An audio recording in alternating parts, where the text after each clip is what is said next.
logika terbalik khususnya budidaya porang, dan itu terjadi khususnya kepada petani pemula atau petani dadakan. Dan perlu perhatian juga, ini kemungkinan besar juga terjadi untuk komoditas pertanian yang lain.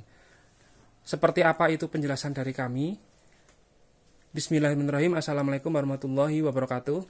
Ya teman-teman penonton Aksara Agro and Farm khususnya petani porang, saya tahu betul bahwa tahun ini juga masih tahun ujian untuk petani pemula, petani pemula porang, di mana tahun ini teman-teman belum merasakan kepuasan dari harga panen porang. Setelah tahun kemarin juga tentu lebih kecewa lagi dengan harganya. Nah, kami dari Aksara Agro and Farm akan menjelaskan logika terbalik itu seperti apa yang kami maksud. Jadi seperti ini teman-teman. Petani pemula porang itu kan kemarin sangat-sangat banyak sekali yang menanam porang itu saat harga panen porang itu mahal.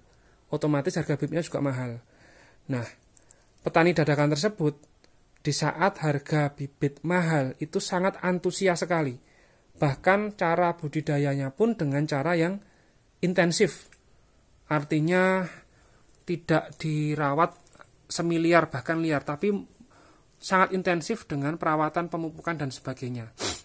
Walhasil saat 2 musim kemudian musim panen ketemu dengan harga murah, ya otomatis bagi petani yang kena pinjaman bank akan semakin bergelimpangan, yang lahannya sewa juga belum menemui keuntungan, sehingga banyak petani tersebut yang menahan untuk bongkar. Kalaupun dibongkar ya sebatas untuk bongkar saja karena kontrak atau sewa lahannya sudah habis.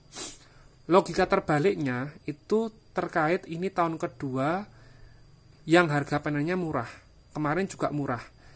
Saat tahun kemarin harga panen murah, itu harga bibit juga murah. Tetapi yang terjadi semakin banyak juga petani pemula yang undur diri atau balik arah di dunia perporangan. Tahun ini harganya agak lebih baik dari tahun kemarin, dan harga bibitnya juga jauh lebih murah dibandingkan waktu rame-ramenya atau waktu viral-viralnya rame. Nah, logika terbaliknya, kok pada saat bibit porang itu mahal seperti tahun kemarin, seperti 3 tahun 4 tahun yang lalu, itu teman-teman pemula petani porang kok sangat antusias menggelontorkan dana yang cukup banyak, itu serasa ringan gitu ya. Artinya cukup pede, cukup optimis. Tetapi kok pada saat harga panen porang itu sedang turun, kok teman-teman ini kok malah justru balik arah atau mundur diri dari petani porang. Nah, ini yang saya bilang logika terbalik. Sebenarnya ini tidak hanya terjadi di perporangan saja, tapi hal ini juga bisa terjadi di komoditas pertanian yang lain. Jadi berboyong-boyong, berduyun-duyun menanam yang sedang rame, otomatis beli bibitnya mahal. Kemudian pada saat panen, karena rame yang nanam, otomatis kan barangnya banyak. Kok kenapa pada saat harga bibit murah, ini kok pada balik arah? Nah, ini pertanyaan-pertanyaan pancingan dari kami. Ini nanti bisa dijawab dengan aksi teman-teman ini. Apakah di tahun ini teman-teman akan tetap undur diri atau tetap lanjut tanam porang? Nah, kalau kami pribadi kemarin sudah memberikan beberapa saran kepada teman. Kalau yang lahannya itu sewa, sebaiknya tidak usah tanam porang. Karena teman-teman di situ ada biaya yang pasti, yaitu biaya sewa lahan. Tapi kalau lahannya milik sendiri, kemudian tidak produktif, nah itu silahkan tanam porang. Di luar hal teknis itu, di sini melalui video ini, kami hanya ingin menyampaikan penjelasan logika terbalik itu seperti apa. Nah, harusnya, biar logikanya tidak terbalik, pada saat teman-teman petani pemula, selain komoditas porang ya, dan porang juga, itu menanam banyak saat dan sangat antusias, bahkan merawatnya itu sangat intensif saat bibit mahal.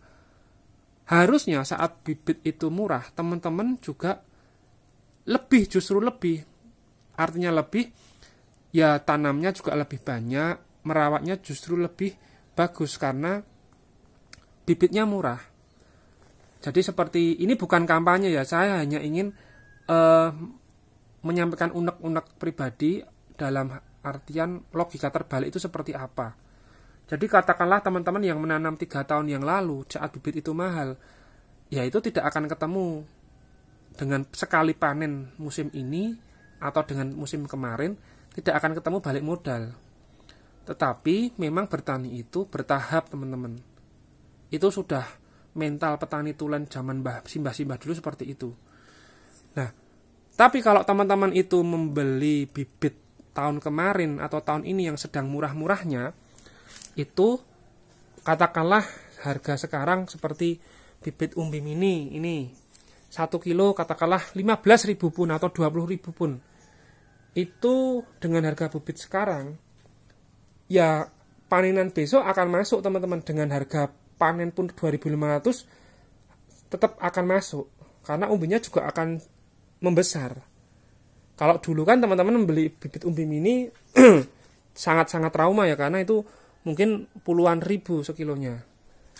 Sehingga harga panen sekarang per kilo 2.500 atau 2.000 bahkan 3.000 tidak akan masuk. Tapi kalau teman-teman beli bibit umbi mini sekarang 25.000 pun, sekarang harga per kilo 2.500 di paling rendah, ya tetap akan masuk teman-teman. Itu minimum teman-teman. Makanya ini kami hanya memancing tentang atau menjelaskan tentang logika terbalik halayak petani pemula atau petani dadakan itu seperti itu. Maka dari itu tetap kami berpesan memang mental petani itu yang harus dilatih itu konsistennya teman-teman. Jadi tetap tanam, mau ketemu harga berapa tetap tanam, karena keuntungan orang yang lain itu bibit. Nah, kami di sini tidak ada unsur mengajak tanam atau melarang tanam ya. Cuman kami mencoba memancing pikiran dari teman-teman, apakah logika teman-teman ini nanti terbalik atau justru sejajar atau sebanding. Nah, kalau terbalik ya seperti itu teman-teman, saat bibit mahal sangat antusias tanam, bahkan sampai hutang bank, perawatannya malah intensif. Tapi saat bibit murah malah balik arah. Nah, itu nanti benar-benar modalnya hilang. Tapi kalau teman-teman tetap menanam, ada besar kemungkinan peluang masih ada bisa balik modal lagi. Nah, pasti nanti dari penjelasan ini teman-teman yang hanya menonton sepenggal-sepenggal video ini pasti akan langsung khasnya netizen ya akan berkomentar negatif. Ya tidak masalah, karena itu juga mencerminkan apa yang teman-teman komentari, itu mencerminkan logika teman-teman nantinya. Nah, justru kalau ini suatu peluang, ini justru peluang karena bibitnya sedang murah-murahnya teman-teman. Sisi lain pabrik juga makin banyak secara nanti penjualan. Nah, itu teman-teman cerita dari kami. Jadi ini memang bibit umbi mini yang kita tidak jual, ini sekitar 5 onan. Kita nanti akan ini dari katak semusim ya teman-teman. Kita nanti akan tanam lagi agar harapannya nanti bisa semusim bisa lebih besar lagi. Kita tidak jual kemarin. Yang kita jual hanya yang umbi produksi yang 1 kiloan teman-teman. Nah, ini alhamdulillah bisa seperti ini. Dan yang lebih kecil lagi kita masukkan di karung waring ini. Nah, jadi alhamdulillah kita nanti juga ada stok juga di rak-rak itu katak-katak teman-teman. Mungkin itu teman-teman, terima kasih. Semoga teman-teman cukup waras, tidak lupa bahagia. Jangan sampai bahagia itu tergantung dari semata hasil panenan teman-teman saja. Masih banyak faktor yang itu merupakan berkah dari Tuhan, dan jangan sampai semata kurang itu kita kurang bersyukur lah. Gara-gara harga porang jatuh terus kita lupa bersyukur. Terima kasih. Wassalamualaikum warahmatullahi wabarakatuh.